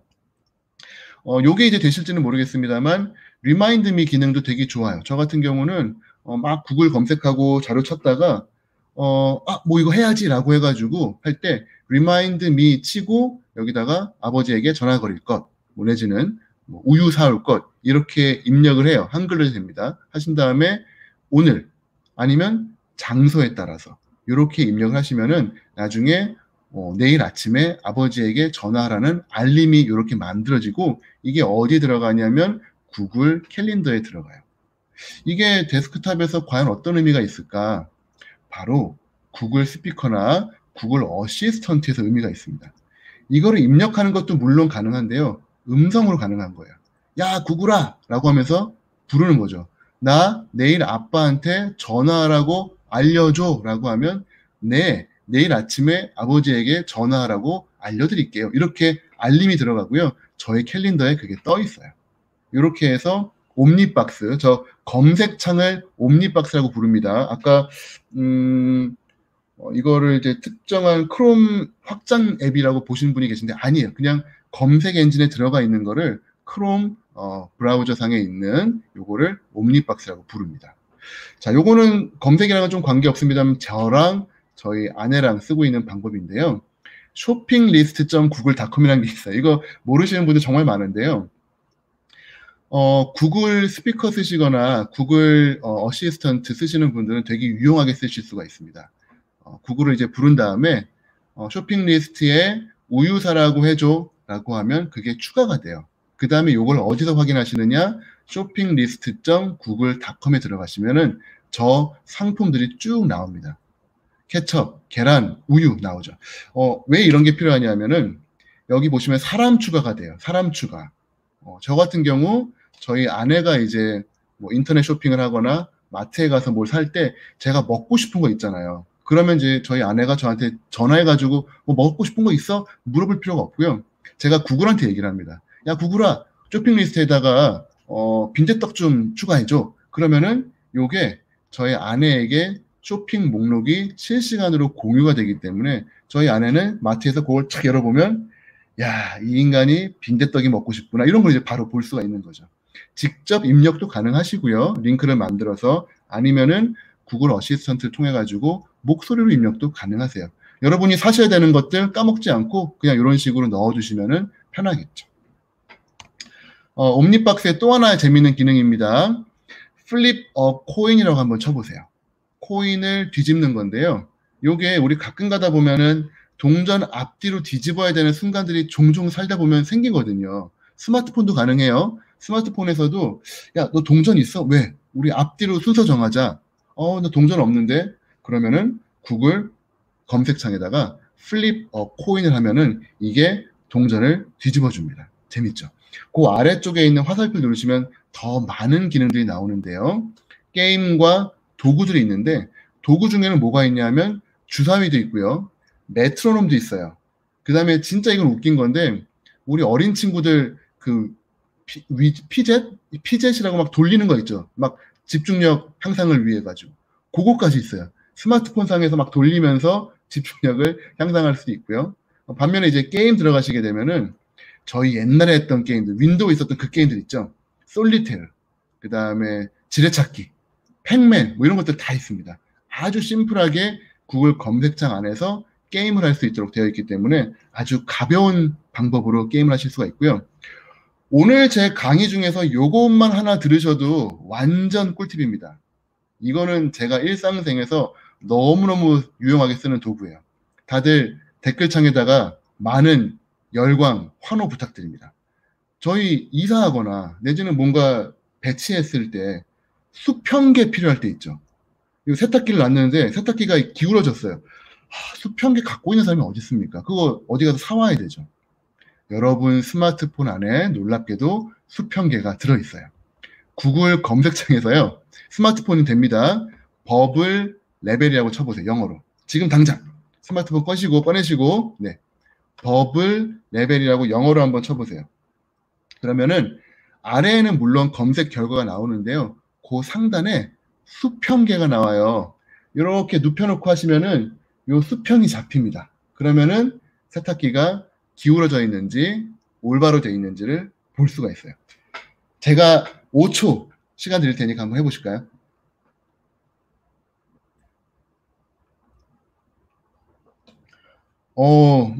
강현미 선생님 와우 벌써 하셨고요. 송샘 미디어 선생님 만능이네요 하셨습니다. 네, 만능이에요. 이거 이런 도구들 있는 거 몰랐죠. 저희들은 모릅니다만 잘만 활용하시면은 조자룡이 헌창 쓰듯이 뭐 정말 1만 대군과도 척척 싸우실 수가 있습니다. 네, 김현석 선생님 오 주셨고요. 강현정 선생님 와우 주셨고요. 감사합니다. 오늘 요것만 들으셔도 네, 유용하기 때문에 오늘 강의를 이걸로 마치면 안 되겠죠? 네. 어쨌건 이러한 꿀팁들이 좀 더 남아 있습니다. 네, 요 수평계만 하셔도 아마 제 생각엔 오늘 뽕은 이런 표현 안 되죠. 네, 아마 충분한 의미를 찾으실 수 있을 것 같고요. 선생님들 뭐 수업 중에 자료 찾다 보면 PDF 찾아야 되는 경우도 진짜 많으시죠. 뭐 더 많은 내용이 있기 때문에 요거는 제가 오늘 다 설명 안 드리겠습니다. 구글 검색하는 요령이 있는데요. 검색할 때 다운표 치시는 방법, 플러스, 마이너스, 뭐 그런 물결 무늬, 그 다음에 해시태그 되게 많아요. 근데 그런 공식들은 검색하시면 다 나오기 때문에 그거까지는 제가 설명 안 드릴 거고요. 파일 타입 하나만은 제가 알려드리고 싶어요. 자료 찾으셔야 되는데 계속 쓸데없는 막 블로그나 뭐 남의 글만 나오면 의미가 없죠. 우린 좀 더 학술적인 검색을 원하거든요. 그럴 때에는 파일 타입 땡땡 PDF라고 한번 쳐보세요. 별리 선생님 이 스마트폰 삼각대 맞아요. 네, 촬영할 때 되게 좋아요. 그쵸? 네, 좋습니다. 어쨌건 자, 파일 타입 PDF를 한번 검색하시면은 우리가 다운받을 수 있는 PDF. 우리 그런 경우 있죠. 아, 이거 너무 좋은 논문인데 뭐야, 다운 안 되네. 이런 경우 있거든요. 하지만 파일 타입 땡땡 PDF를 하시면은 다운받을 수 있는 글들이 검색이 돼요. 땡큐죠. 요거 들어가서 보시면 이제 페이크 뉴스에 대해서, 무언가 가짜 뉴스에 대해서, 미디어 리터러시에 대한 가끔씩은 되게 좋은 책들 되게 많이 나와요. 공짜로 그냥 보는 거죠. 근데 이제 보다 보면은 되게 좋은 내용인데 이거 내가 좀 긁어다가 쓰고 싶은데 PDF 중에 그런 PDF 있어요. 안 긁히는 애들이 있어요. 약간 저자들이 막은 거죠. OCR이 안 되도록, 글씨가 읽히지 않도록 막아놓은, 아니면 이미지로 되어 있는 그런 PDF들이 있습니다. 요거 텍스트로 갖고 오는 꿀팁 오늘 소개해드리겠습니다. 오늘 정말 잘 오셨어요. 네, 잘 오셨습니다. 자, 뭐냐 하면 영어 선생님 혹시 계신가요? 아까 국어 선생님 계셨었고요. 네, 주로 국어쌤도 아마 제 생각에는 뭐 관동별곡에 나와 있는 강호 하고 강호의 뜻 뭐 이런 거 있잖아요. 그쵸? 단어장들. 이런 거 이제 단어장 만들었는데 이미지예요. 아, 이거 되게 좋은 단어장을 누가 올려놨어요. 그 관동별곡에 있는 단어 총정리 뭐 이렇게 해서 주셨는데 아, 그림이에요. 이거 그대로 복사해서 나눠주기는 좀 치사하단 말이죠. 그렇다고 이거 받아 적기도 어렵고. 요거 어떻게 손쉽게 글자로 추출하느냐. 이건 이미지예요. 지금 보시는 건 이미지인데요. 이미지 다운 받으셨죠? 요 이미지를 어떻게 하느냐. 두 가지 방법인데 쉬운 거 먼저 알려드릴게요. 한 장짜리 이미지일 경우에는 구글 킵으로 들어가세요. keep.google.com. 구글의 메모장이라고 생각하시면 될 것 같아요. 예전에 에버노트 많이 써보셨죠? 뭐 그런 컨셉입니다. 중요한 정보들 막 그냥 올려놓는 제 머리에 익스텐디드 마인드라고 생각하시면 되겠는데요. 여기에 새로운 메모를 작성하시면서 이 상단에 글도 넣을 수 있지만 그림 그리실 수도 있고요. 오른쪽에 이미지를 넣으실 수가 있어요. 거기에 이미지를 클릭하시고 그림을 업로드를 합니다. 네. PDF로 통째로 올라가진 않을 거고요. 아마 이미지 파일로 올라갈 거예요. 그래서 이미지로 되어 있는 경우는 이미지로 이렇게 올려주십니다. 보시면은 이미지가 윙윙윙윙 돌면서 업로드가 됐죠. 네, 좋아요. 자, 그 다음에 잠시 나갔다가 다시 그 메모를 들어가시면 그 사이에 무슨 일이 있었느냐, 이미지를 구글이 순식간에 프로세싱을 합니다. OCR로. 옵티컬하게 레커그니션 한 거예요. 글자를 읽은 거예요. 그래서 오른쪽에 구글 킵에 있는 3점 버튼을 누르시면은 이미지 그림이 들어가 있는 메모에는 이미지에서 텍스트 가져오기라고 하는 기능이 생겨 있습니다. 무슨 말일까요? 어머나, 설마 저 텍스트를 받아 적은 거야? 맞아요. 클릭 해보시면은 아래 메모에다가 위에는 그림이 올라가 있지만 아래 꼭 외워야 한다. 100, 비교, 인터레스트, 흥미, 글자로 쭉 들어가 있어요. 순식간에 그림에 있는 글자를 인식을 해준 거죠. 요거를 위해서는 글자가 삐뚤어져 있다거나 폰트가 어떤 특정 폰트 미만으로 돼 있거나 뭐 이런 제한들이 있습니다. 그래서 좀 더 강력하게 쓰실 수 있는 방법은 구글 킵보다는 사실은 구글 드라이브가 더 강력해요. 구글 드라이브에 들어가시면은 PDF, 사진 파일을 텍스트로 바꾸는 기능이 있어요. JPG, PNG, GIF, 페이지가 여러 개인 PDF, 그러니까 사실은 책과 같은 논문들이죠. 이런 건데 대신에 파일 크기가 2메가 이하여야 돼요. 조금 작아야 됩니다. 그리고 텍스트는 10픽셀 이상이어야 되고 글자가 삐뚤어져 있으면은 돌려가지고 올려주셔야 돼요. 어쨌건 구글이 잘 읽을 수 있는 형태대로 올려요. 어떻게? 구글 드라이브에다 이렇게 올리죠. 이렇게 해서 올라가. 대부분 구글 드라이브는 다들 쓰시나요? 네. 구글 클래스룸 뭐 이런 거 쓰시면은 다들 친숙하게 쓰셔야 되는데 구글 드라이브에다가 PDF를 올렸습니다. 좀 기다려요. 네. 그 다음에 뭘 하느냐? 저 파일에다가 우클릭, 마우스 우클릭을 해요. 그러면 작은 메모 명령 창이 열리거든요. 보시면은 쭉 창이 열리는데 거기에서 자, 이건 메모해 두셔야 돼요. 까먹을 수 있으니까. 연결 앱. 뭘로 연결하느냐? PDF는 그냥 더블 클릭해가지고 볼 수 있는데 얘를 굳이 뭘로 여냐하면 중요한 거예요. 구글 문서. 네, 구글 문서로 열어야 됩니다. 우리 장소영 선생님 질문하셨는데 이미지 인식할 때 오류 있을 수 있어요. 인쇄 상태가 좋지 않다거나 손으로 막 썼다거나 그러면은 오류가 있겠죠. 말씀드립니다. 완벽한 도구는 없어요. 어떻게든 거기에 맞춰 나가시면 되죠. 조금 부족하긴 합니다만 그래도 이게 어디냐 이런 마음으로 보시면 좋을 것 같아요. 어쨌건 인쇄 형태의 거는 거의 100% 인식됩니다. 자, 구글 문서로 한번 강제적으로 PDF를 구글 문서로 열어볼게요. 원래대로 열면은 PDF는 이런 식으로 보여요. 구글 드라이브 상에서 그냥 이런 식으로 보고 긁으면 안 긁히죠. 근데 얘를 위에 보시면 구글 문서로 열기 보이시죠? 구글 문서로 열어볼게요. 그 순간 놀랍게도 구글 문서에서 텍스트로 열립니다. 기가 막히죠. 요거 쭉 긁어가지고 쓰시면 돼요. 물론 뭐 줄 배열이나 뭐 그림이 깨지고 사라지고 그런 경우는 있겠지만 정말 텍스트만 쫙 빼내는 거예요. 순식간에. 여러분의 삶을 정말 편리하게 해주죠. 구글 클래스룸의 모토입니다. Less taking, more teaching. 기술적인 어려움은 구글이 다 알아서 해줄 거예요. 남는 시간에 여러분은 뭐 할까요? More teaching. 더 잘 가르치시면 된다. 저희는 이거 가지고 학생들에게 더 좋은 교육을 해주면 되는 거죠. 얼마나 편합니까? 지금 막 다들 댓글이 너무 아마 황선희 선생님 같은 경우 그동안 보면서 작성했는데 그렇죠. 되게 화면 띄워놓고 막 받아 적으신 분들 꽤 많으셨을 건데요. 이제부터는 오히려 PDF가 아닌 것도 PDF로 만들어서 그거를 쭉 추출하시는 방법 활용하시면 좋을 것 같아요. 오늘 좋은 내용들 도움 되시는 것 같아서 좀 다행이고요. 우리 김현수 선생님께서 좋은 아이디어 주셨는데요. 핸드폰 카메라로 찍은 책의 페이지 이미지를 구글 드라이브로 올려놓으면 90% 이상, 그러니까 교과서를 사진을 찍은 다음에 그 이미지를 텍스트로 빼는 거죠. 학생들한테 좀 나누어야 될 정말 좋은 글이 있다. 이게 물론 저작권의 문제는 심각하게 될 수가 있어요. 그러니까 저희는 항상 조심은 해야 됩니다만 출처 정확하게 밝히고 어디까지나 교육적인 목표로 할 경우에는 그래도 저작권이 조금 봐주는 부분들이 있다고 하죠. 따라서 교육적인 목적으로 하시는 경우에는 이런 도구들 적극적으로 활용하시면 좋을 것 같습니다. 자, 이러한 자잘한 팁 말고 이제 좀 더 큰 거 볼게요. 트렌드입니다. 트렌드. 구글 검색에서 거대한 트렌드인데 구글은 웹 검색 사이트죠. 웹을 검색하는 사이트인데 사실 책은 검색이 안 되거든요. 구글이 책을 검색할 수 있게 한번 다 스캔을 해볼까 그런 엉뚱한 생각을 했어요.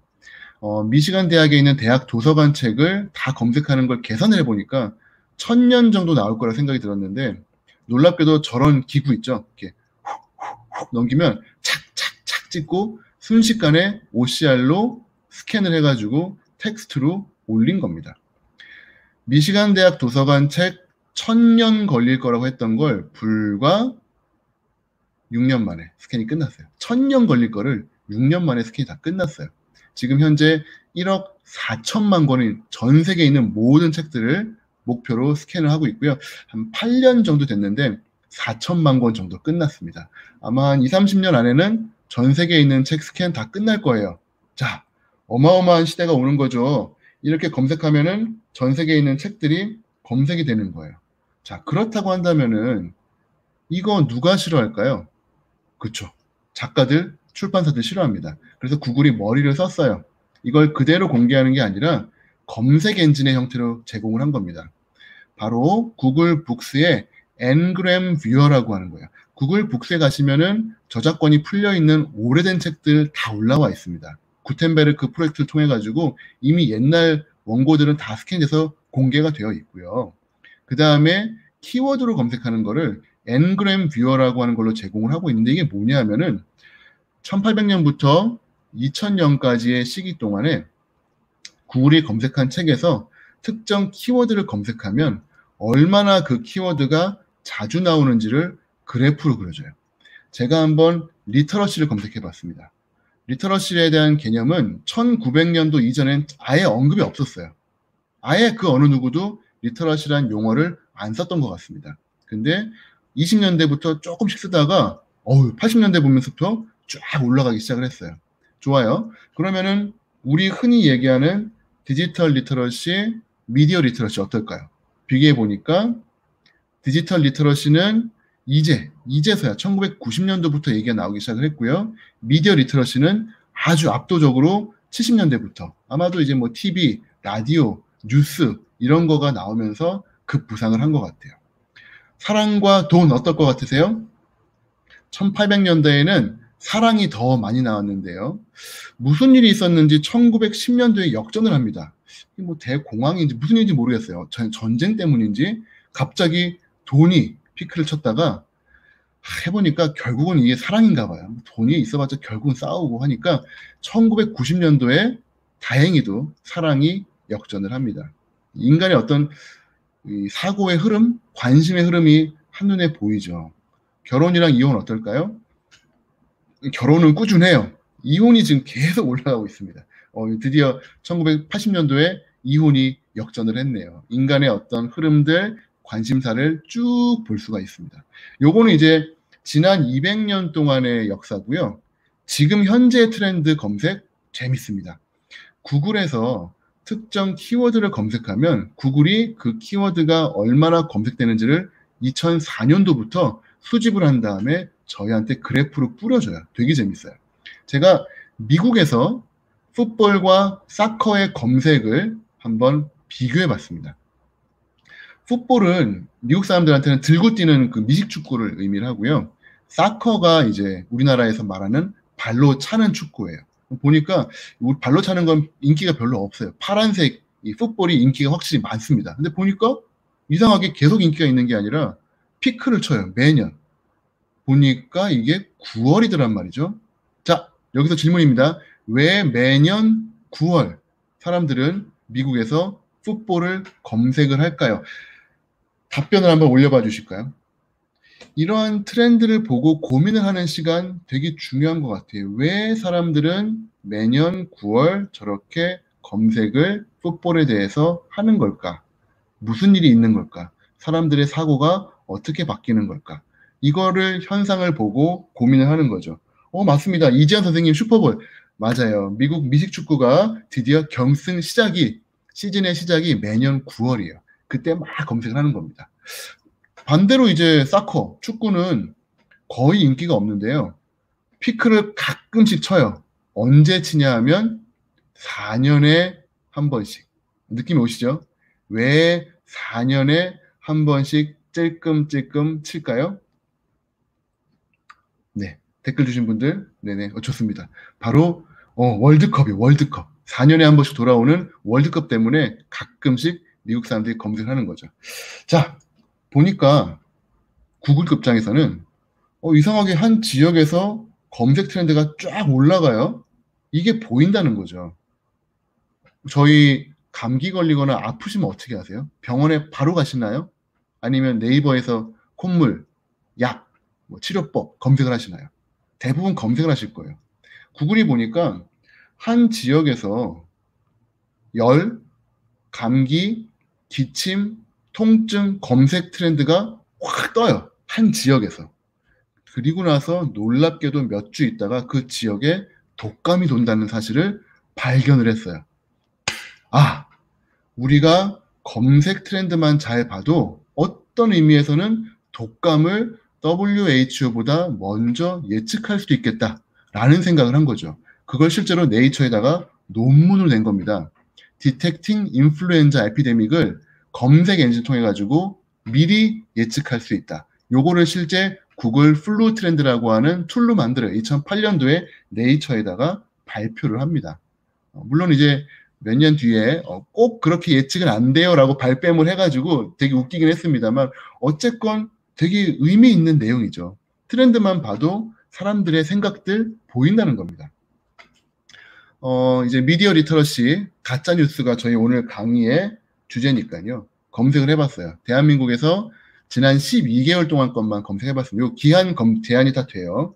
검색을 해봤더니 미디어 리터러시는 잔잔합니다. 잔잔하고요. 그 다음에 가짜 뉴스가 좀 들쭉날쭉한데 2019년 8월 달에 피크를 쳐요.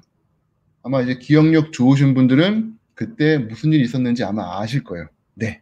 2019년 8월 달에 가짜 뉴스 폭발을 합니다. 요런 트렌드 보시면은 왜 트렌드가 피크를 하는지, 왜 가라앉는지 고민하게 되고 현상을 집중해서 파고들게 되죠. 이러한 연습이 상당히 학생들에게 중요할 것 같습니다. 미디어 리터러시가 또 지역별로 검색해 보니까 이상하게 서울이랑 경남권에서 검색이 엄청 많이 돼요. 서울은 사람이 많다고 쳐도 경남은 왜 그럴까요? 궁금하네요. 네, 이런 것들 가능한 겁니다. 재밌죠? 네, 이러한 트렌드를 통해 가지고 한번 보시면 좋을 것 같아요. 자, 구글이 갖고 있는 미션을 좀 간단하게 설명을 드리자면은 뭐 열심히 수익을 내 가지고 요거를 많은 사람들에게 나눠주겠다 뭐 그런 게 아니라 재밌게도 모든 지식들을 세상에 갖고 있는 지식들을 잘 정리해 가지고 사람들한테 제공해 주겠다. 그게 바로 구글의 미션입니다. 일반적인 회사가 갖고 있는 미션치고는 상당히 좀 엉뚱한 그런 미션이죠. 이 구글이 만들어진 98년도 현상이 왜 그랬냐면은 그 당시에 제일 유명했던 게 야후라고 하는 회사였는데 검색해 보면은 너무 복잡해요. 지금 우리나라에 있는 검색 엔진이랑 비슷하죠. 뭘 찾을 수가 없어요. 이 광고인지 이게 글인지 알 수가 없는 거야. 안 되겠다. 우리가 검색하면 검색하는 게 진짜로 위로 올라오는 그런 좋은 검색 엔진을 만들자. 그래서 레리 페이지, 세르게이 브린이라고 하는 두 명의 대학원 학생이 실제로 페이지 랭크를 만듭니다. 이게 그 당시에 페이지 랭크 알고리즘인데요. B라고 하는 되게 공신력 있는 웹사이트가 있어요. 38.4로 점수가 높습니다. 얘를 검색 엔진 위로 올려주는 거예요. 보면은 E라고 한 사이트는 되게 많은 사이트들이랑 연결돼 있어가지고 사람들이 많이 오는 사이트예요. 근데 점수가 8.1이에요. 반면에 C는 다른 사이트랑은 거의 연결이 없는데 B랑 연결돼 있어요. 그래서 오히려 점수가 E보다 더 높습니다. 무슨 말이냐 하면 사람들이 많이 오고 하는 그런 게 중요한 게 아니라 얼마나 공신력 있는 소스에 연결되어 있느냐가 이 사람들이 본 페이지의 랭킹 기준이었던 거예요. 그래서 광고글, 개인이 쓴 글보다는 더 정확한 과학적인 지식을 갖는 것들이 위로 올라올 수 있도록 페이지 랭크를 만들었죠. 그 결과 20년 만에 전 세계에서 90% 이상의 검색 엔진은 구글이 장악을 하게 됩니다. 어마어마한 검색 도구로 성장을 한 거죠. 워낙 이제 검색은 구글로 이제 끝장이 나다 보니까 이런 이야기들이 재밌게 나오기 시작을 해요. 옛날에 추리소설 중에 브라운 신부라고 하는 추리소설 혹시 기억하시나요? 이 브라운 신부님께서 되게 남기신 멋진 말이었죠. 나무를 숨기려면은 숲에다가, 시체를 숨기려면 전쟁터에, 뭐 이런 되게 멋진 이야기를 해가지고 사람들이 막 되게 지혜로운 말이다라고 했었는데 요걸 살짝 패러디 해가지고 구글에 검색 관련된 내용이 있어요. 전 세계에 있는 모든 사람들이 알아서 안 되는 진짜 중요한 정보가 있다면은 구글 검색의 두 번째 페이지에 넣어라. 무슨 말이냐면 거의 구글 검색은 첫 번째 페이지에 끝난단 말이에요. 사람들이 놀랍게도 구글 검색에서 두 번째 페이지에 거의 안 들어가요. 그거 트래픽을 조사해 봤습니다. 구글 검색 페이지가 전체 그 검색 키워드 트래픽의 95%예요. 그것도 골고루 있는 게 아니라 첫 번째 맨 위에 있는 리스트가 32.5%, 두 번째가 17, 일곱 번째는 3.5. 그러니까 결과적으로는 거의 첫 번째 내지는 두 번째 페이지, 두 번째 엔트리에서 한 30-40%가 이미 끝장이 난다는 겁니다. 거의 절반 가까이가 거기서 클릭하고 끝나버린다는 거예요. 사용자의 67%가 첫 페이지에 5개 항목 그 이후에는 클릭을 안 하다는 거예요. 그 정도로 정확한 검색 그리고 네가 찾는 걸 찾아줄게 라고 하는 노하우가 생긴 거죠. 그래서 구글에서는 2012년도에 사람들이 찾는 게 사실 다 비슷비슷하고 지식은 우리가 제일 많이 갖고 있는 것 같아. 날리지 그래프라는 걸 한번 만들어 볼까? 라고 해가지고 무려 5억 개의 개체에 관련된 35억 개의 지식을 아예 정리해 버립니다. 오늘 뭐 위키피디아 강의도 있었는데요. 그냥 사람들이 검색한 그 지식들을 워낙 질문을 많이 받다 보니까 정리를 해가지고 끝내버린 거예요. 그래서 뭐 딱 떨어진 내용들이 있죠. 뭐 영화 배우, 누가 감독했고, 영화가 몇 년도에 나왔고, 이런 불변의 사실들을 아예 정리해가지고 사람들이 검색하면 그걸 뿌려주는 겁니다. 검색의 우측 상단에 나오는 그거를 지식 패널이라고 불러요. 너 혹시 이거 검색하지 않았어? 라고 하면서 미리 제시를 해버리는 거죠. 그러다 보니까 두 번째 페이지를 갈 이유가 없어요. 이미 찾았거든요. 지식 패널 재밌는 거 예 한번 들어봐 드릴게요. 맷 그레이닝이라고 이제 심슨 만화를 그리신 분이신데요. 요 분이랑 그 비틀즈의 폴 맥카트니 검색해 봤습니다. 이 두 분의 날리지 패널이 전혀 다른 형태예요. 오른쪽 폴 맥카트니는 음악가죠. 그러다 보니까 음악 감상하는 곳, 그 다음에 그 사람이 다룰 수 있는 악기에 대한 정보가 나오는데요. 맷 그레이닝은 뭐 그 사람에 대한 설명, 그 다음에 출생 이런 게 나오고, 잘 보세요. 부모님 이름이 나와 있습니다. 왜 폴 맥카트니 부모님은 안 나오는데 맷 그레이닝 부모님 나왔을까요? 이름을 자세히 한번 보세요. 맷 그레이닝 부모님 이름이 호머랑 마가릿입니다. 만화 영화 심슨 아시는 분은 다들 아마 소름 한번 돋으셨을 건데, 지 아빠랑 엄마, 말지, 호머랑 말지라고 하는 등장인물이 자기 아빠랑 엄마 이름이에요. 심지어 이 사람 여동생 이름이 맥입니다. 등장인물들이 다 자기 가족들이에요. 사람들이 하도 이런 걸 검색을 많이 하니까 이 날러지 패널에서 이미 이걸 뿌려준 거죠. 이것보다 더 궁극의 질문들은 날러지 패널보다 더 작은 형태의 날러지 카드라는 형태로 드디어 제시를 해줍니다. 테슬라의 창립일은 검색하면 오른쪽에 패널로도 나오지만 결과적으로 궁금한 건 7월 1일 그 날짜잖아요. 아주 짧게 빵 나오는 거예요. 요게 이제 지식 카드라는 거죠. 다들 궁금해하시는 톰 크루즈 키. 다들 이제 궁금해하니까 이렇게 빵 나옵니다. 톰 크루즈 키. 그리고 이제 함께 찾은 검색어 보면은 브래드 피트. 그 다음에 이제 부인이었던 니콜 키드먼. 이런 거 이제 키가 관련 검색어로 나오고요. 그 다음에 우리 궁금한 거. 정말 많이 물어보나 봐요. 톰 크루즈 도대체 몇 살이냐. 그러다 보니까 톰 크루즈의 나이를 검색하시면은 아예 검색 창으로 가지도 않아요. 놀랍게도 그냥 검색 창에 이미 연관 검색어처럼 톰 크루즈 에이지 치는 순간 그 아래에 벌써 57세 나옵니다. 너는 이게 궁금하지? 하지만 넘어가지 않아도 이미 끝장이야. 바로 57세 나오는 거야. 달에 공전 주기 하면 어딘가 넘어가서 답이 나와야 될 것 같지만 이미 여기에 답이 나온다는 거죠. 이 정도로 정말로 뭐라고 할까요? 강력하게 정보를 정리하고 있는데 이게 왜 이렇게 됐냐면은 사실은 레리 페이지라고 하는 구글 성립자의 혁신적인 사고 때문에 그렇습니다. 사람들이 구글 내에서 회의하다 보면은 페이지 타임이 시작됐다라는 이야기를 한대요. 정말로 황당한 이야기를 시작을 한다는 겁니다. 예를 들어서 어떤 개발자가 와요. 페이지 선생님, 제가 진짜 멋진 아이디어가 있는데요. 타임머신입니다. 타임머신을 개발했는데요. 자, 도면을 보시고요. 자, 이 타임머신을 제가 한번 구동을 해볼게요. 자, 일단 전원을 꽂겠습니다. 라고 하면 갑자기, 잠깐만요. 전원은 왜 필요해요? 기계인데 전원이 없으면 안 될까요? 라고 하면서 정말 황당무계한 제안을 하는데 이걸 통해 가지고 구글의 많은 혁신들이 가능했다라고 해요. 그래서 구글 검색에 관련된 혁신 중에 진짜 재밌는 거는 검색하기도 전에 결과를 볼 수 있는 거를 레리 페이지가 쓰고 싶다라는 이야기를 했었어요. 무슨 말이냐면 우리가 검색을 하고 싶은데 검색 키워드를 막 입력을 하잖아요. 톰 크루즈의 키는 이라고 검색을 하기도 전에 이미 생각 단계에서 구글은 너 톰 크루즈 키 궁금하구나 라고 하면서 그 키에 대한 답을 보여줄 수 있는 그거를 목표로 하고 있다는 거죠. 언젠가는 될 거라고 이야기를 해요. 그거에 대한 내용들은 제가 작년에 썼던 내 인벤토리에 구글을 담다라고 하는 책에 좀 간단하게 소개가 되어 있으니까 혹시 그 책을 안 보신 분들은 참고하시면 좋을 것 같습니다.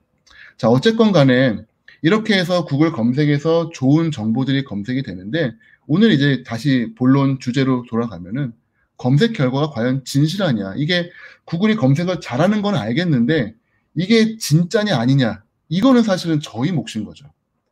만드는 사람 입장에서는 이런 식으로 물건 팔면 안 됩니다. caveat emptor라고 하는 이 표현인데요. 사용자 위험 부담.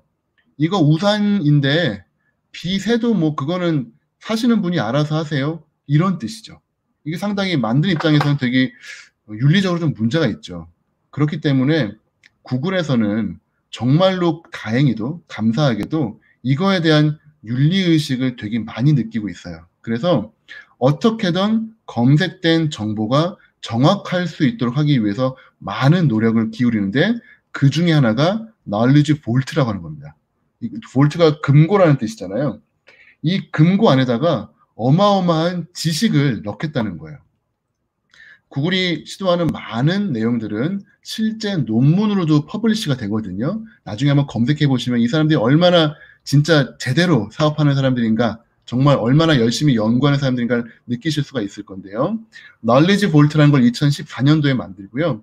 드디어 2015년부터 뭘 하느냐면 검색을 하면은 인기가 많은 사이트가 위로 올라오는 게 아니라 사실적으로 얼마나 정확한 정보인가, 그게 위로 올라올 수 있는 검색 알고리즘을 만들기 시작을 하는 겁니다. 결국은 가짜 뉴스를 박멸하겠다는 거죠. 진짜 사실 정보만 검색이 되겠다. 지금 100% 서비스가 되고 있지는 않습니다만 유튜브에서 일부 국가에서는 이런 서비스가 제공이 돼요. 검색을 합니다. 애들, 특히 어린이들 위험하죠. 뭐 트럼프가 세제를 먹으면 코로나 바이러스를 이길 수 있다라고 했어요. 그래서 검색해 보니까 먹는 장면이 나와요. 나도 먹어야겠다. 먹을 수 있죠.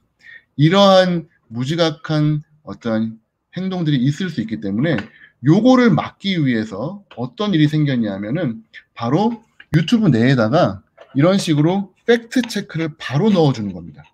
바로 팩트 체크가 될 수 있도록 해가지고요. 보시면은 뭐 세제, 코로나 검색을 하면은 영상이 나오는데 그 영상 위에다가 팩트 체크해서 true, false를 넣어주겠다는 거예요. 결과적으로는 학생들 내지는 지식 수준이 낮은 어린이들이 봤을 때 위험한 것들을 걸러낼 수 있는 도움을 주겠다는 거고요. 구글이 어떤 기구입니까? 검색 엔진이죠. 드디어 팩트 체크 검색 도구를 만들었어요. 아마 요거 오늘 보여드린 내용들 중에 뭐 서울대 SNU 팩트 체크랑 비슷하기 때문에 많이들 쓰실 수 있을 것 같은데 들어가셔가지고 뭐 플랫한 지구가 아직 평평하다고 믿는 분들도 계신가 봐요. 이런 분들에 관련된 내용을 넣으면 관련 소스, 진짜다, 거짓말이다 이런 거 설명들이 나옵니다. 다양한 도구들이 들어가 있으니까 활용해 보시면 좋을 것 같고요. 구글 뉴스 이니시티브라는 등에 들어가시면은 구글 언론팀에서 이러한 팩트, 가짜 뉴스를 걸러내는 좋은 교육들을 제공을 하고 있습니다. 그 중에 뭐 언론에서 사용할 수 있는 머신러닝, 뭐 출판에 대한 내용들 중에서도 검증에 대한 내용이 있어요. 시간적으로 보면 한 20분, 30분 정도만 할 수 있는 되게 짧은 강의들인데요. 학생들이랑 한번 해보시면 되게 좋은 경험이 되실 것 같아요. 그것도 하고 나면 또 이렇게 작은 배지를 받을 수가 있거든요. 그러니까 교실 내에서 한번 재미있게 활용해 보시면은 아마 좋은 방법이 될 것 같습니다. 자, 오늘 이제 마지막 중요한 내용으로 이제 이러한 도구들이 있는 건 알았는데 우리의 교실 현장에서는 그럼 어떻게 쓸 것인가, 그거에 대한 고민을 조금 나누고 오늘 강의를 마치려고 합니다. 제가 선생님들한테 가장 중요하게 생각하는 거는요, 교실에서 좀 what은 뺐으면 좋겠다는 겁니다. what, why, how 여러 가지 지식의 형태가 있는데요. 그 중에서 저희는 what에 대해서 많이 가르치죠. 이게 시험 보기도 편하고 앞으로 중요할 것 같으니까. 하지만 안타깝게도 what은 선생님들보다는 인공지능 스피커가 더 잘 가르칩니다. 1000번이고 10,000번이고 반복해주고요. 24시간 365일 답을 알려주기 때문에 이것만큼 좋은 교사가 없어요. 그렇다면은 이제 우리는 what은 누구한테 배워야 되느냐? 이 what은 인공지능한테 배워야 된다는 거죠. 특히 이제 what 같은 경우는 쉽게 바뀔 수가 있습니다. 저희 어릴 때에는 수금지와 목토, 천해, 명으로 배웠는데 어느 날 갑자기 명왕성이 폭발한 것도 아닌데 명왕성이 빠졌죠.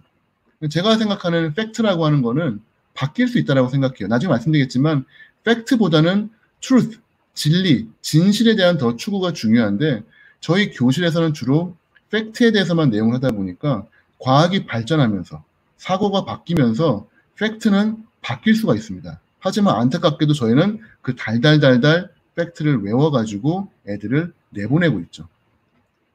교실에서는 팩트를 좀 빼주세요. 그렇다면 교실에서는 뭘 할까? 고혈압이 얼마 전에 기준이 바뀌었습니다. 130에 90에서 120에 80으로 낮아졌어요. 그렇다면은 그 팩트는 받겠다는데 고혈압에 대한 기준을 공부할 게 아니라 이 환자는 체중도 10kg나 뺐고 고혈압 약도 먹고 있고 되게 열심히 살고 있는데 혈압이 1도 안 떨어졌다. 왜 이 사람은 혈압이 안 떨어질까? 그리고 이 사람을 어떻게 치료해야 될까? 사실은 리얼 월드에서 가장 중요한 문제들은 바로 why랑 how거든요. 근데 정작 우리는 교실에서 고혈압의 기준에 대해서 달달달달 써가면서 외우고 있다는 거죠. 그래서 되도록이면은 이 왓에 대한 부분을 플립 러닝이라든지 다양한 여러 가지 방법이 있을 것 같아요. 교실에서 조금 빼주시면은 마치 하버드 대학교의 의과대학 모습처럼 강의실이 아닌 다 웃고 떠들고 토론하는 것 같지만 사실은 우리 아이들이 졸업 후에 가장 중요한 why와 how에 대한 토론만 남고 what은 조금 빠질 수 있는 그러한 현장들이 만들어지지 않을까 그렇게 생각을 합니다. 드라이버를 가르치기 위해서 드라이버의 기능과 드라이버의 구조를 배워봅시다라고 배우는 게 왓에 대한 내용이었다라고 한다면은 제 생각에는 이거에 대한 내용은 조금 줄이고 엔진을 한번 오늘은 분해를 해볼까요? 아, 그러려면 드라이버라는 게 필요하겠군요. 이런 식으로 접근하자는 거죠. 그렇다면은 이 이야기를 듣는 순간 드라이버는 왜 필요하고 이것을 어떻게 써야 엔진을 분해할 수 있는지 학생들은 이해를 할 수 있다라고 하는 겁니다. 공부의 미래라고 하는 책, 이 애플의 교육 담당자였던 존 카우치 선생님 쓴 책인데요. 정말 좋은 책입니다. 한번 보시면 좋겠고요. 거기에서 앨런 머스크가 중국 TV랑 인터뷰할 때 했던 말이 나와 있는데 교실에서 중요한 거는 문제 해결 방법을 가르치는 것 그리고 도구가 아니라 문제에 대해서 가르치는 게 중요하다. 그런 내용을 했었어요. 저도 교실에서 팩트에 대한 내용보다는 why랑 how 그리고 왜 이런 가짜 뉴스가 나오는지에 대한 고민이 더 중요하지 않을까 생각을 합니다. 그러려면 결국 우리 스스로 검증할 수 있어야 되겠죠. 그거를 위한 도구들을 조금 몇 가지 소개해 드리도록 하겠습니다. 과학 저널이라고 하는 스마트폰 어플이에요. 이건 뭐냐 하면은 여러분들 스마트폰 안에 되게 다양한 센서들이 들어가 있습니다. 가속도 센서, 카메라가 있죠? 빛 센서, 스피커, 마이크가 있죠? 소음 센서, 그 다음에 기압 센서, 그리고 놀랍게도 전자기파 측정 센서까지 있어요. 그래서 이 스마트폰 하나만 갖고 있으면은 움직임 가속도, 고도, 그 다음에 전자기파 측정, 그 다음에 우리 동네에 공항이 있어요. 기차가 있어요. 소음 측정, 우리 동네에 너무 가로등이 없어가지고 우범지대가 있어요. 빛을 측정, 밝기 측정 다 가능합니다. 실질적으로 우리가 직접 검증을 하면서 학생들과 함께 세상을 탐험하고 팩트가 아닌 트루스, 진실을 찾자는 거죠. 특히 이제 메이커 교육하시는 선생님들께서는 다양한 메이커 도구가 이 스마트폰 센서, 과학 저널이랑 묶여가지고 갈 수가 있기 때문에 이걸 이용하시면은 풍속계도 만들고 풍량계도 만들면서 아주 재미있는 교육들을 교실에서 하실 수가 있을 것 같습니다. 저는 이제 이러한 형태로 다양한 도구들을 사용하는데 그 중에서 제가 최근에 많이 사용하고 있는 도구가 있어서 마지막 도구를 좀 설명을 드리면 요거를 이제 교육에 활용을 하고 있는데요. 이게 재밌어서 교육에 쓰는 게 아니라 이 아틀라스 옵스큘라라고 하는 되게 유명한 CYOA 책인데 보시면 이 책의 알고리즘이 이렇게 복잡합니다. 이거를 보는 것도 재밌지만 이 알고리즘을 학생들이 직접 만들어 본다고 생각해 보세요. 엄청나게 강력한 흔히 말하는 computational thinking, 코딩적 사고가 가능해지는 거예요. Yes or no, if and then을 하면서 아주 복잡한 사고가 가능해지는데 그걸 특히 우리가 다루고 있는 과목에 대해서 해보게 된다면은 그 과목을 정말 샅샅이 내용을 파악을 해야 되고 흔히 말하는 메타 지식이 생길 수밖에 없는 거죠.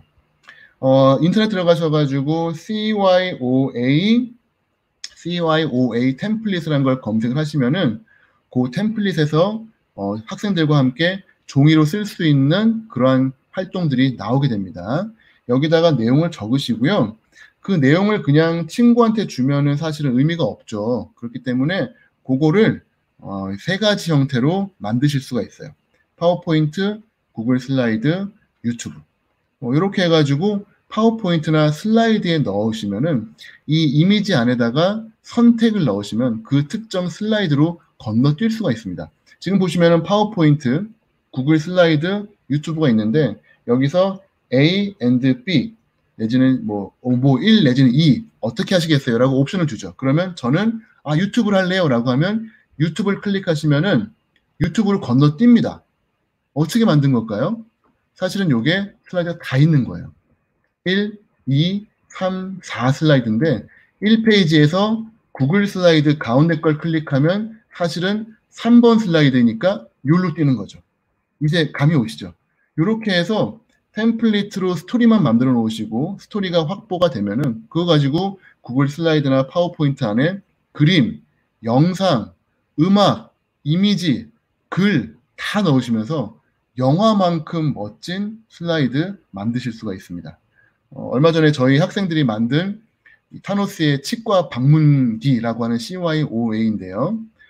타노스가 싸우다가 치아가 빠져가지고 임플란트를 하러 치과에 왔어요. 자, 체어에 앉힐까요? 아니면 빠르게 체어에 앉힐까요? 이런 옵션. 자, 클릭하면 1번 슬라이드, 요거 클릭하면 2번 슬라이드. 저는 빠르게 앉혔어요. 혼날까봐. 빠르게 앉혔더니 이제 입 안에 요런 이제 나왔죠. 이제 특정 어떤 질병의 사인들이 나옵니다. 요거 가지고 클릭하면 이제 그 다음에 스트레스성으로 입안에 급성, 괴상성, 궤양성 치근염이 생겼구나라는 거를 알 수가 있는 거죠. 그럼 이제 이걸 가지고 치료하는 방법들을 가는 과정 중에 약간은 좀 엉뚱하게도 잘못하게 되면은 타노스가 핑거스냅으로 죽이기도 하고 뭐 이런 여러 가지 재밌는 상황들을 만들 수가 있습니다. 교과서에서 선생님이 써주시는 걸 받아 적는 일방적인 수업도 가능하지만 학생들한테 지식을 주시고 그 지식을 CYOA 도구를 이용을 해가지고 한번 마음껏 요리해 볼 수 있도록 해주시는 것도 되게 좋은 경험이 될 거라고 생각을 합니다. 오늘 이제 짧은 시간입니다만 제가 다양한 도구들, 꿀팁들 말씀을 드렸는데요. 핵심 메시지는 이건 것 같아요. 사전적으로 팩트를 검색을 해보면은 우리가 이제 진실이라고 알고 있는 그리고 근거로 입증이 되어 있는 작은 정보의 조각이라고 표현을 합니다. 반면에 truth, 진실 내지는 진리라고 하는 거는 진실인 상태 내지는 진실인 성질을 의미한다는 거죠. 제가 보기에는 팩트 체크가 물론 중요하기도 합니다만 아까 말씀드린 대로 팩트는 언제든지 바뀔 수가 있고요. 보는 관점에 따라서 해석하는 사람에 따라서 전혀 다른 양상으로 해석이 가능합니다. 우리 아이들한테는 팩트 체크를 하는 중요한 능력, 중요한 기술 도구들도 주어져야 되지만 궁극적으로 우리 아이들이 미래 사회에서 잘 살기 위해서는 팩트 체크보다는 진리를 탐험하고 이 팩트 이면에 있는 그 why와 how에 대해서 파고드는 멋진 지적 여정을 좀 떠날 수 있도록 우리 선생님들께서 학생들에게 독려해 주시고 격려해 주시고 힘을 불어넣어 주시면은 얼마나 멋진 교육이 이루어질까 한번 그렇게 상상을 해봅니다.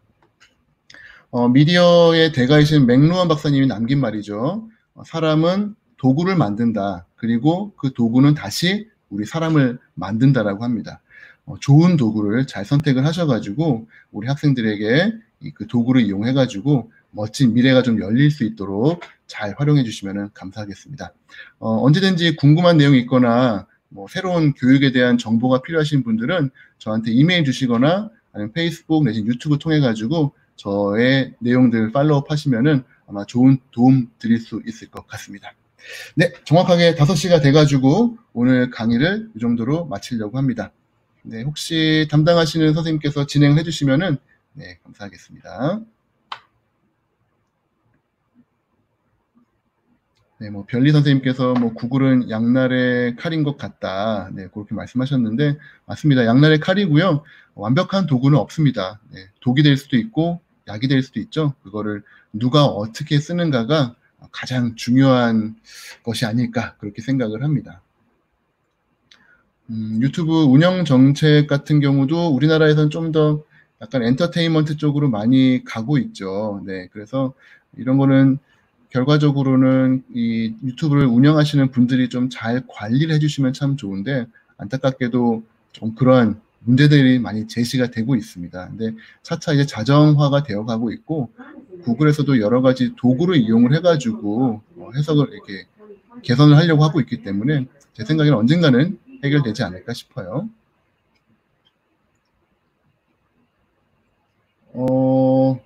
네, 다들 좋은 내용 답변 주셔서 감사하고요. 지금 진행해 주시는 분이 안 계신 것 같아요. 그래서 제가 그냥 강의를 마쳐야 될 것 같습니다. 어제, 오늘에 걸쳐가지고 강의 집중해 주신 여러분께 깊이 많이 감사드리고요. 팩트체크 통해가지고 좋은 지식들, 학생들에게 정확한 지식들을 전달해 주시고 무엇보다도 정말 진리는 무엇인가, 영원한 그 진리 탐구의 즐거움 또한 학생들한테 나누어 주시면 정말 좋을 것 같습니다.